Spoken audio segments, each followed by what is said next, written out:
বিশ্ব তারকা ক্রিস্টিয়ানো রোনাল্ডোকে সবাই দেখেন। মাঠে গোল করার সময় তার আত্মবিশ্বাস, ট্রফি জেতার সময় তার হাসি, বিলাসবহুল জীবনের ঝলক, এই সব কিছু দেখে মানুষ ভাবে তার জীবনে বুঝি কোনো কষ্ট নেই। কিন্তু বাস্তবতা হল তার জীবনের এমন কিছু গল্প আছে যেগুলো খুব কম মানুষই জানে। এমন কিছু কথা আছে যেগুলো সে বলতে গিয়ে অনেকবার নিজের চোখের পানি ধরে রাখতে পারেনি, অনেকবার কথা থামিয়ে দিয়েছে। আজ সেই মানুষটা তার জীবনের সেই অজানা কষ্টের কথাই বলছে। আমি যখন ছোট ছিলাম তখন আমাদের পরিবার ছিল খুবই সাধারণ। আজ মানুষ আমাকে ধনী বলে, সফল বলে, কিন্তু আমার শৈশব কোনো রূপকথা ছিল না।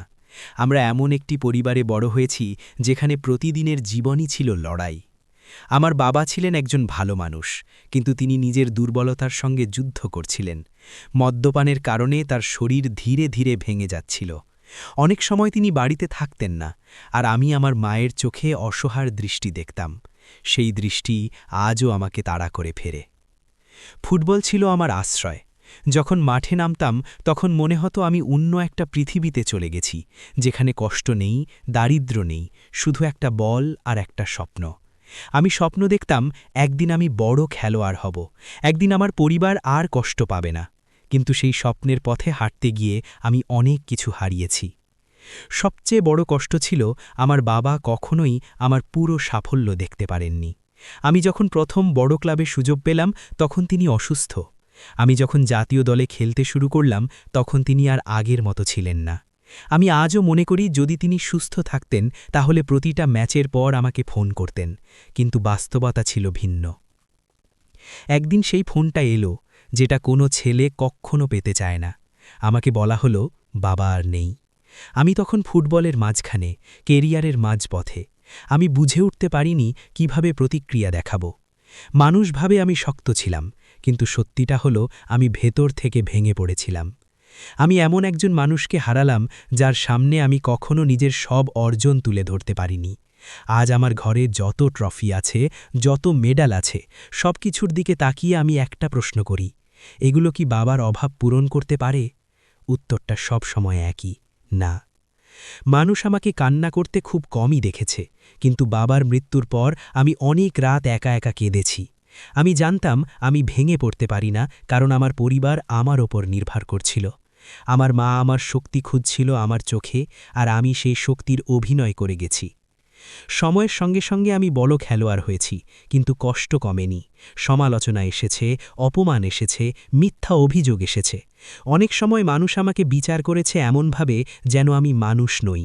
আমি চুপ থেকেছি, কারণ আমি জানতাম সব কথা বলার ভাষা আমার নেই। এরপর জীবনে আরেকটা ধাক্কা আসে যেটা আমাকে নতুন করে ভাবতে শেখায়। 2005 সালে আমি আমার খুব কাছের একজন মানুষকে হারাই। সেই দিন আমি বুঝতে পারি জীবন কতটা ভঙ্গুর, এক মুহূর্তে সব শেষ হয়ে যেতে পারে। সেই ঘটনার পর আমি আরও কঠিন হয়ে যাই বাইরে থেকে, কিন্তু ভেতরে আরও নরম হয়ে পড়ি। মাঠে আমি নিখুঁত হতে চেয়েছি, কারণ আমি জানতাম ভুল করলে মানুষ ক্ষমা করবে না। আমি নিজের উপর এমন চাপ দিয়েছি যেটা অনেক সময় আমাকে নিঃশ্বাস নিতে দেয়নি, কিন্তু আমি থামিনি, কারণ থামার মানে ছিল হাল ছেড়ে দেওয়া। সবচেয়ে ভয়ঙ্কর কষ্টটা আসে অনেক পরে, যখন আমি একজন বাবা হিসেবে জীবনের সবচেয়ে বড় আঘাত পাই, আমার সন্তানের মৃত্যু। এই কথাটা আজও বলতে গেলে আমার বুক ভারী হয়ে যায়। তুমি পৃথিবীর সেরা খেলোয়াড় হতে পারো, কিন্তু একজন বাবা হিসেবে এই যন্ত্রণার কোনো বিকল্প নেই। সেই সময় আমি পুরোপুরি ভেঙে পড়েছিলাম। আমি বুঝতে পারছিলাম না কিভাবে আবার মাঠে ফিরব, কিভাবে আবার হাসব। মানুষ ক্যামেরার সামনে আমার চোখে জল দেখেছে, কিন্তু তারা জানে না আমি ভিতরে ভিতরে কতটা শূন্য হয়ে গিয়েছিলাম। সেই শূন্যতা আজও পুরোপুরি ভরাট হয়নি। অনেকেই বলে রোনালদোর তো সব আছে। না, সব নেই। আমার জীবনে এমন কিছু ক্ষত আছে যেগুলো কোনো দিন সারে না। আমি শক্ত থাকার অভিনয় করি, কারণ বিশ্ব আমাকে সেইভাবেই দেখতে চায়। কিন্তু আমিও একজন মানুষ, আমারও কষ্ট হয়, আমারও দুর্বলতা আছে। আজও কোনো রাতে আমি বাবার কথা মনে করি, সন্তানের কথা মনে করি, আর চুপচাপ বসে থাকি। আমি জানি এই কষ্ট সারা জীবন থাকবে। তবু আমি মাঠে নামি, খেলি, লড়াই করি, কারণ আমি শিখেছি কষ্ট নিয়ে বেঁচে থাকাটাই আসল শক্তি। আমি চাই মানুষ জানুক তারকারাও মানুষ, আমাদেরও চোখে জল আসে, আমাদেরও বুক ভেঙে যায়, পার্থক্য শুধু এই যে আমরা আমাদের কান্না ক্যামেরার বাইরে রাখি।